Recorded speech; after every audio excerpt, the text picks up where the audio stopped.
Ensuite, nous allons expliquer que nous devons, pendant que l'Éternel fait preuve de miséricorde, nous devons immédiatement retourner vers lui, c'est-à-dire qu'en cette période, le Précleste va déverser l'eau de la vie sur ses serviteurs et ses servantes, afin d'accomplir ce qu'il a dit dans le livre des prophètes, par le prophète Joël.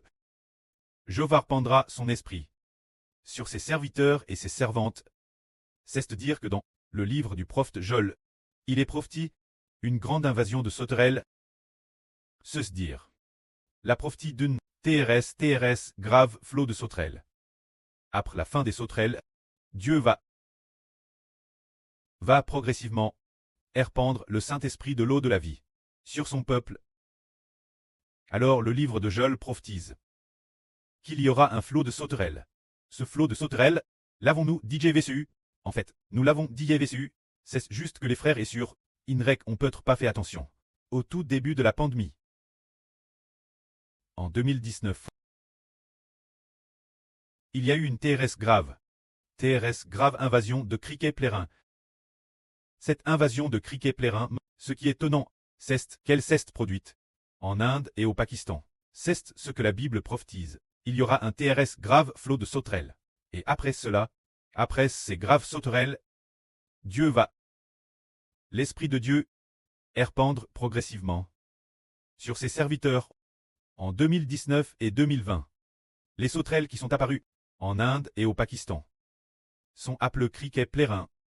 Ce flot a été si grave que ce pays, que l'Inde, utilise des hélicoptères pour éliminer les sauterelles. Mais madame, les hélicoptères n'ont pas pu en venir bout. Les sauterelles étaient vraiment partout couvrant le ciel et la terre. Frère Heber, ce moment-elle, a vu une vidéo époque qui montrait la gravité de ce flot. Il y avait une scène haute. L'on voyait quel point c'était grave. Des tas et des tas de sauterelles. Comment les sauterelles peuvent-elles former des tas? Une fois, on a vu un tas, peut-être un énorme tas, un TRS grand tas de sauterelles, rassemble. Bien SR, ces sauterelles étaient déjà mortes, mais elles formaient un énorme tas. Alors, il y avait un homme qui utilisait une pelle en fer pour ramasser continuellement ces sauterelles, les ramassant sans cesse. Comment a-t-on pu voir autant de sauterelles? Dans une autre vidéo, on voyait un arbre qui ne mesurait peut-être que 10 cm. Peut-être 15 cm de diamètre seulement. Un arbre de seulement 15 cm, mais les sauterelles ont ronde corse. Ensuite, les sauterelles ont complètement recouvert et entourent cet arbre, le faisant paraître gros de 20 ou 30 cm. L'origine, cet arbre ne mesurait que 15 cm, et maintenant il paraissait faire 30 cm. Alors quelqu'un a utilisé une pelle en fer, pelle après pelle, de cet arbre, pour faire tomber ces criquets. Et ces criquets, bien qu'ils soient encore vivants, ils continuent de ramper sans s'en aller, pelle après pelle. On a vu que l'invasion de criquets était très grave, au point qu'en 2019 et 2020, l'Inde a connu une invasion de criquets extrêmement grave. Alors à l'époque, il y avait une expression populaire, disant que les Indiens n'avaient pas peur de pas peur de la pandémie, pas peur de cette pandémie, pas peur de cette peste, mais qu'ils craignaient plus les criquets, c'était extrêmement grave. Alors, cette invasion de criquets, survenue en Inde et au Pakistan, c'est la prophétie biblique. Celle prophétise dans le livre de Joël d'une invasion de criquets. C'est-à-dire qu'après la fin de cette invasion, il est prophétisé que le grand jour de l'Éternel arriverait notre époque, c'est-à-dire le grand jour où Dieu détruira l'humanité, qui doit arriver dans cette rue. Mais, avant que le grand jour de l'Éternel n'arrive, Dieu répandra son esprit sur ses serviteurs et ses servantes. Le répandra sur ses serviteurs. C'est-à-dire que Dieu veut que ses serviteurs obtiennent la vie éternelle. Répandant son esprit sur ses serviteurs et ses servantes, les vieillards auront des songes. Et les jeunes gens auront des visions. C'est-à-dire que les vieillards auront des songes. Et les jeunes gens auront des visions. Cela signifie qu'avant le grand jour de l'Éternel, ce jour grand et terrible, n'arrive, tout cela doit se produire. C'est-à-dire que notre époque, un tiers de l'humanité recevra le Saint-Esprit. Un tiers de l'humanité. Sur 3 personnes, il y en aura une qui recevra le Saint-Esprit. Ce sera dans cette rue. C'est pourquoi. Hier, notre sœur Jaowan a reçu une parole disant celui qui baptise du Saint-Esprit et de feu. Tu dois y croire. Ne sois pas un drôle. C'est dire que le frère Ashbert va répandre le Saint-Esprit sur un tiers de l'humanité. Ce sera cette époque. C'est pour cela que le précleste a dit. Cherchez Jéhovah pendant qu'il se laisse trouver. Cherchez-le pendant qu'il est proche. Invoquez-le. C'est dire que c'est maintenant que Dieu veut nous faire miséricorde, il veut nous accorder sa bénédiction, nous donner sa vie éternelle, nous la donner, c'est dans cette heure que beaucoup de gens recevront cette grâce. Alors Dieu a dit que le méchant abandonne sa voie et l'homme d'iniquité ses pensées, qu'il retourne l'Éternel, qui aura pitié de lui. Retournez, notre Dieu, car il ne se lasse pas de pardonner. C'est précisément cette époque que Dieu va grandement pardonner les péchés des hommes. Pardonner les péchés des hommes, car le précleste veut travers cette époque obtenir un tiers de l'humanité comme héritage. Il veut obtenir ses enfants spirituels jusqu'un tiers de l'humanité. C'est pourquoi, tant qu'il y a une possibilité de miséricorde, la miséricorde du précleste fera miséricorde jusqu'au un tiers de l'humanité qui recevra la miséricorde de Dieu. Dans ce cas, si le précleste veut nous faire miséricorde, nous devons nous repentir de nos actions, abandonner nos mauvaises voies, et nous recevrons certainement le Saint-Esprit donné par le précleste. Ici, le précleste continue en disant, dit l'Éternel, car mes pensées ne sont pas vos pensées, et mes voix ne sont pas vos voix, ne sont pas non plus mes voix. Autant les cieux sont lèvent au-dessus de la terre, autant mes voix sont lèvent au-dessus de vos voix, et mes pensées au-dessus de vos pensées. Quelles sont les voix du précleste? Quelles sont les pensées du précleste? Pourquoi les pensées du précleste sont-elles au-dessus de celles des hommes, et les voix du précleste au-dessus de celles des hommes? La pensée du précleste, n'est-ce pas que l'homme prie, mais qu'il ait la vie éternelle? La voix du précleste est de faire en sorte que l'homme croit au nom de Jésus-Christ, et qu'ainsi ses péchés soient pardonnés. La pensée du précleste, c'est la guerre. Ne pas tenir rigueur des péchés des hommes, pardonner tous les péchés commis, une seule condition. Que l'homme soit prêt à accepter son Fils Jésus. Accepter le salut de notre Seigneur Jésus-Christ, crucifié sur la croix. Alors Dieu pardonne les péchés de l'homme, afin que les péchés commis soient pardonnés. De plus, la pensée de Dieu est que l'homme, par le nom de Jésus-Christ, obtienne le pardon des péchés et la vie éternelle. C'est cela. La pensée de Dieu, c'est cela. La voix de Dieu, puis le précleste dit encore.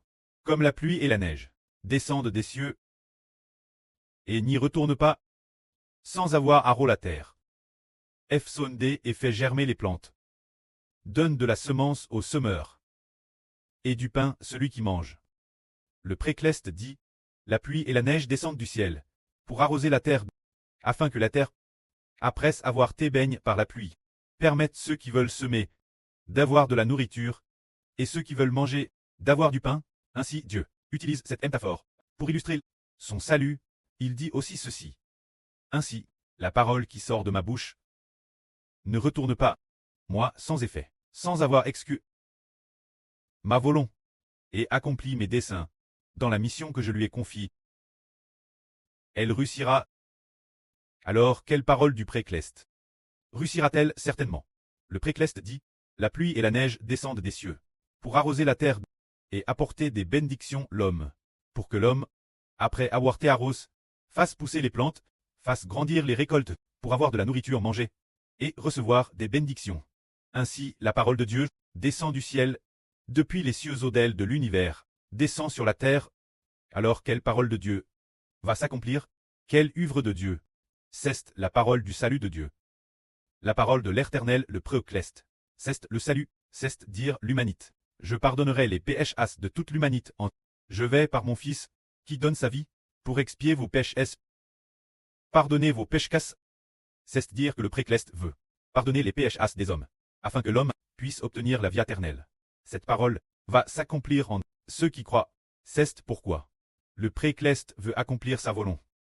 Se dire par le salut, par l'évangile du Seigneur Jésus-Christ. Pardonner les péchés des hommes, par le Fils du Seigneur. Évangile du frère Ashbert. Pardonner les péchés des hommes, pour que ceux qui veulent croire, ceux qui veulent le suivre, reçoivent tous la graisse, tout comme la pluie arrose la terre. Quel que soit l'endroit. La terre de cet endroit, arrose par la pluie, doit faire pousser des cultures, faire pousser des récoltes, faire germer et fructifier les récoltes, pour donner du pain celui qui mange. Ainsi, quiconque a des oreilles pour entendre l'évangile, quiconque est prêt à l'accepter, alors tous seront sauvés, pour que celui qui veut accepter le salut soit sauvé, pour qu'il accomplisse la volonté de Dieu. C'est le salut, qui accomplit la volonté de Dieu, se dire obtenir un tiers de l'humanité comme peuple de Dieu. C'est cela la volonté de Dieu. La pluie descend du ciel, se dire que la pluie descend du ciel, pour accomplir sa tchèche, donner de la nourriture aux gens. Et arroser la terre, la parole de Dieu, descend du ciel, par son Fils.